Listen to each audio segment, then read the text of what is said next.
ദൈവനാമം മഹത്വപ്പെടുമാറാകട്ടെ. എൻ്റെ ദൈവമേ, നീ എന്നെ കൈവിട്ടതെന്ത്? ഇത് യേശു കർത്താവ് ക്രൂശിൽ കിടന്ന് ദൈവത്തോട് ചോദിക്കുന്നതാണ്. ഈ ചോദ്യം ചോദിക്കുവാൻ യേശു കർത്താവ് യോഗ്യനാണ്. കാരണം യേശു കർത്താവിൽ ഒരു പാപവും ഇല്ലായിരുന്നു. ആമേൻ. എന്നിട്ടും ദൈവം തൻ്റെ മുഖത്തെ യേശു കർത്താവിന് നേരെ തിരിച്ചു കളഞ്ഞു. കാരണം എന്താണെന്ന് വച്ചാൽ, ദൈവം നാമും ഞാനും നിങ്ങളും രക്ഷിക്കപ്പെടണം എന്ന് ആഗ്രഹിച്ചത് കൊണ്ടാണ് ദൈവം തൻ്റെ മുഖം യേശു കർത്താവിന് നേരെ തിരിച്ചു കളഞ്ഞത്. നമ്മുടെ പാപങ്ങൾക്ക് പ്രായശ്ചിത്തമായാണ് യേശു കർത്താവ് ക്രൂശിൽ മരിച്ചത്. യേശു കർത്താവ് എൻ്റെ പാപങ്ങൾ ഏറ്റെടുത്തു എന്ന് നാം വിശ്വസിച്ച് കഴിഞ്ഞാൽ നമുക്ക് ശിക്ഷാവിധിയില്ല. ഒരിക്കൽ ജനിച്ചുവെങ്കിൽ നാം ഒരു ദിവസം മരിക്കും. മരിച്ചതിന് ശേഷം നമുക്ക് ദൈവത്തിൻ്റെ ന്യായാസനത്തിന് മുമ്പാകെ നിൽക്കേണ്ടതുണ്ട്. അന്ന് നാം ശിക്ഷാവിധി ഏൽക്കാതെ ഇരിക്കണം എന്നുണ്ടെങ്കിൽ യേശു കർത്താവിനെ സ്വന്തം രക്ഷിതാവായി സ്വീകരിക്കേണ്ടത് ആവശ്യമാണ്. നമ്മുടെ ജീവിതം ഇവിടം കൊണ്ട് തീരുന്നതല്ല. ആമേൻ.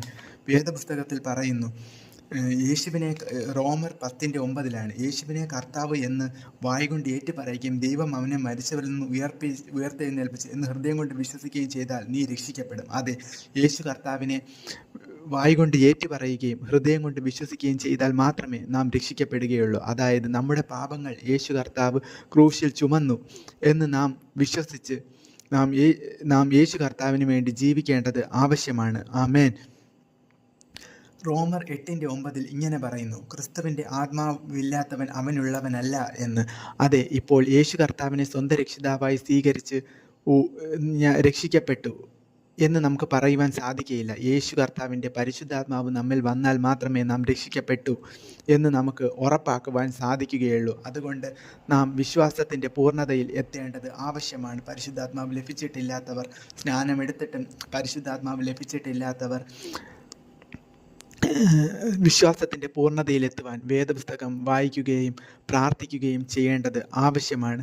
കാരണം യേശു കർത്താവ് ഏറ്റവും വിലയേറിയ താൻ ഭൂമിയിൽ വന്ന് തൻ്റെ ജീവൻ തന്നെ നൽകിയത് നാം രക്ഷിക്കപ്പെടുവാൻ വേണ്ടിയാണ്. അതുകൊണ്ട് ഇനി നമ്മൾ ജീവിക്കുവാനുള്ളത് നമുക്ക് വേണ്ടിയല്ല, നമുക്കെല്ലാവർക്കും വേണ്ടി മരിച്ച യേശു കർത്താവിന് വേണ്ടി നാം ജീവിച്ചാലേ നമുക്ക് വിശ്വാസത്തിൻ്റെ പൂർണ്ണതയിൽ എത്തുവാൻ സാധിക്കുകയുള്ളൂ. കഴിഞ്ഞ ആഴ്ചകളിൽ ഞാൻ 2 പ്രാവശ്യം കേട്ട ഒരു കാര്യം പറഞ്ഞുകൊണ്ട് ഞാൻ അവസാനിപ്പിക്കുവാൻ ആഗ്രഹിക്കുന്നു.